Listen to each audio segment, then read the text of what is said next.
A lot of you have asked, and I'm sure some of you are wondering, what is my relationship with God like now? And if you didn't know, I'm Myesha Chaney, life coach to women who want it all, author, speaker, and your new best friend. In today's episode, I'm going to be talking about my relationship with God now. I was a pastor's wife for 18 years. I've been in ministry for 22.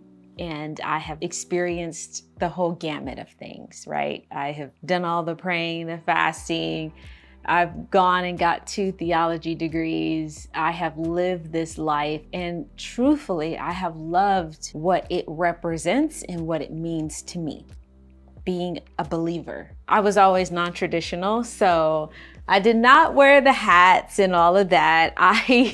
I was always trying to make my mark and express myself in the best ways possible as a believer. God has been a part of my framework. He's been all that I have known. Eat, sleep, drink, God. I was singing for God. I was speaking for God. I was on mission for God. I was trying to be a light for God. I just remember serving God in every way all the time. And there was this part of me at home or on my downtime where I was living free. But for the most part, God was everything. And I went through a life-altering experience, went through a public divorce, and my relationship with God shifted for sure, in a way that it had never shifted before. Things would happen in life. I would come up against certain scenarios in ministry, people leave, come, just drama, just family life, just problems at home, problems in life, just whatever. And I found a way to manage that in my relationship with God. In fact, my relationship with God was so strong because God was all that I had. I was pouring myself out because that was the solution and the answer for everything. It was how I emotionally got my needs met in a way. I would be dealing with things privately, no one would know. And I show up to church on Sunday and literally sing my soul out.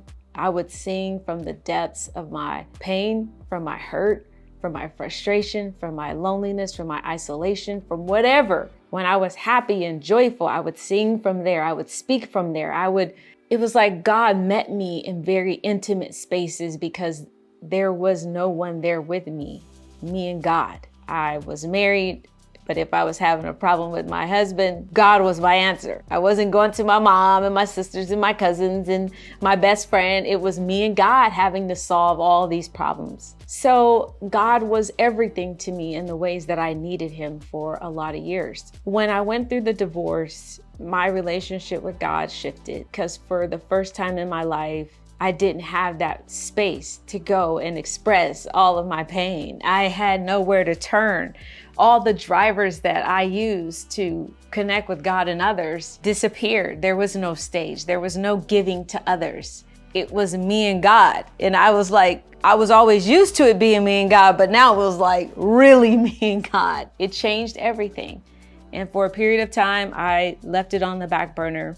And to bring you up to speed to where we are today, I have not been to church since Easter. I am officially in my heathen days. And what I mean by that is for 22 years, I did something every week. I gave myself permission to experience God in a way that I never have. How do I maintain a healthy relationship with God in a new way? I read scripture for my own personal edification and growth. I listen to worship music. I sing worship music songs for my own personal edification and growth. I serve others in ministry in a different way now. I'm here talking to you. I'm giving you what God has given me. I'm just not telling you it's God. I find myself now more grounded than ever in my spirituality. There is not a shame construct. There is not this sense of guilt always lurking around. I don't have the angel on one side and the devil on one side, and they're constantly trying to pull me in directions. All of that vanished for me. That's not how I live my life. God is real. I am in him. He leads and guides me as best as I am open to it in my daily life. I realize that all of the work, all of the growth, all of the transformation that happened for me spiritually over my life actually worked. Like, I think I'm a good person and I live like it. And I trust that no matter what people think or say, my relationship with God is my relationship with God. For the first time, other people's opinions about my relationship with God don't matter. At the end of the day, when my lights go off, when my eyes are closed, when this whole life is over, I will have to stand before God. And I'm okay with that. I feel positive, I feel good, I feel healthy, I feel balanced, I feel sure, firm. I'm not wrestling over if what I'm doing is the Spirit of God or not. I trust that the God who met me all over these years when I was all out front and giving and pouring out is the same God who was with me when no one was around. And he is the same God that's with me right here and right now. I live based on a Christ-centered framework, and yet I have so much freedom and liberty to be me, to choose, to honor those values and those principles in everyday life. So you might be watching my journey and saying, hey, where is God in all this? God is here.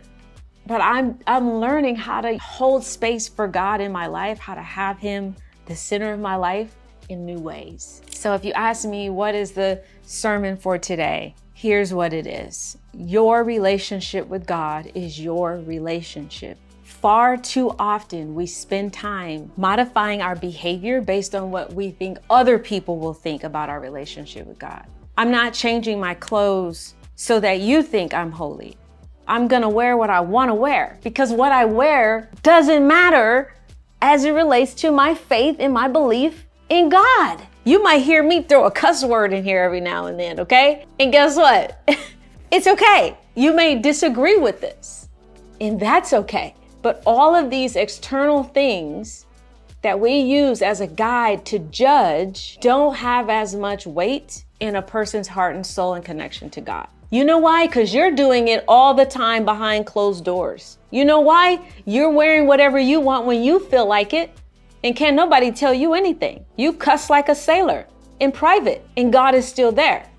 So for me, I want my external expression to be a reflection of the internal. For me to wrestle with God in the ways that I choose to, for God to deal with me as a person growing, learning, like he does everybody else. So as long as there's congruence with me, I feel good, and you should too. Another lifelong lesson about God is be open to new experiences with God.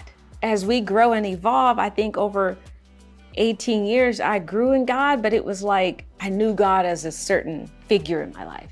And going through my divorce, I've now opened to new parts of God I never even knew existed. Wow.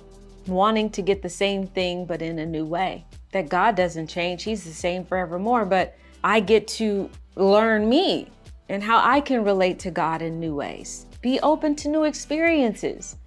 It may not always come the same way. Trust me, I wanted to run straight to the altar and pour out my heart. And it was like, well, what altar are you gonna go to? I have to find a new altar. I had to find a new community, a new everything.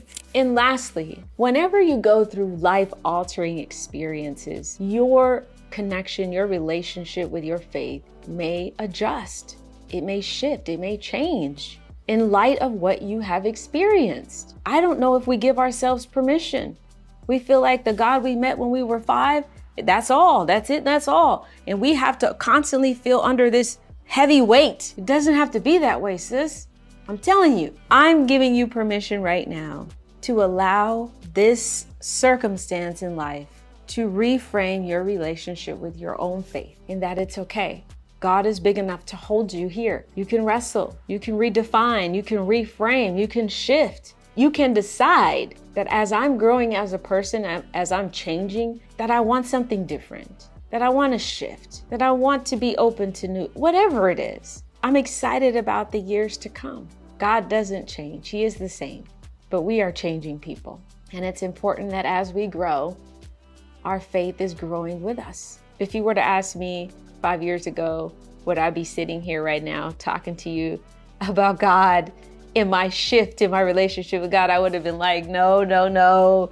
Me and God, we great, we good. Wow. But I can honestly say I feel more peace than ever. I'm not going to be at Bedside Baptist for long. I'll find new spiritual community. I'll find a home. I am online and feeling blessed and empowered in my faith in that way. But I feel more connected, more centered, more sure, more peace than I ever have in my relationship with God right now. So if you're listening, watching, I want to know in the comments, how has your relationship with God shifted? How has life circumstances influenced, changed, enriched? Maybe you've walked away from your faith, church hurt, whatever it is. Let me know in the comments. And if you haven't already, like, subscribe, turn on the notification bell so you know exactly when I'm posting new videos. And I can't wait to have this conversation in the comments below.